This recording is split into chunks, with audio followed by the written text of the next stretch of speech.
SR அவர்கள் பேசிட்டு இருக்கும்போது தனுஷ் அவர்களை பத்தி பேசாம இருக்க முடியாது சார். கண்டிப்பாக. ஸோ தனுஷ் அவர்கள் கரண் சொல்லிட்டு ஒரு படம் பண்ணிட்டாரு. அது வந்து சம்மர் வெக்கேஷன் ரிலீஸ் ஆக போகுது. விக்னேஷ் ராஜாவோட இயக்கத்துல வந்துட்டு இருக்கு. டீசரும் வந்து பார்க்கறதுக்கு ப்ராமிசிங்கா இருந்துச்சு சார். ஸோ அந்த கதையும் வந்து உண்மையான சம்பவத்தை வந்து தழுவிதான் எடுக்கிறாங்க அப்படின்ற மாதிரி பேச்சுகள் போயிட்டு இருக்கு அப்படிங்க. இல்லை, ஆமாம். ஒரு ஒரு ஒரு நிஜம் நடந்த ஒரு விஷயத்தை ட்ராக் எடுக்கிறாங்க. ஓகே. சினிமா கொஞ்சம் நிறைய சேஞ்சஸ் பண்ணியிருக்காங்க.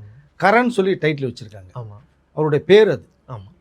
ஸோ அதுவும் பார்த்தீங்கன்னா ஒரு மசாலா கலந்த ஒரு ஒரு கமர்ஷியல் தான். ஒரு ஒரு ரிவெஞ்ச் ஸ்கிரிப்ட் தான். ஏன்னா போர் தொழில எப்பேற்பட்ட ஒரு படம் எவ்வளவு ஹிட் அடிச்சதுன்னு தெரியும் உங்களுக்கு. ஸோ இந்த படத்துக்கு மேல வந்து எதிர்பார்ப்புகள் தனுஷ் இருக்கிறதுனால இன்னும் கூடி இருக்குன்னு சொல்லலாம். ஆமாம், ரொம்ப அதிகமாக இருக்குது. இல்லை, நிஜ சம்பவத்தில் எடுக்கும்போது பார்த்தீங்கன்னா அது ஏன்னா ரியாலிட்டி வருங்கிறத நிறைய கொஞ்சம் ஃபோக்கஸ் பண்ணுவாங்க. Okay okay. பட் அதுக்கு ஆல்டர்னேட்டிவ் ஒன்று கண்டிப்பாக வச்சுக்குவாங்க எப்பவுமே இயக்குனர்கள். ஒருவேளை இது ப்ராப்ளம் வந்தால் இது லைட்டாக சொல்லிட்டு இதை இன்சர்ட் பண்ணிட்டு போகணும்னு கண்டிப்பாக வைப்பாங்க. அப்படி தான் விக்னேஷ் இதை பண்ணிக்கிற ஒரு தகவல் வருது.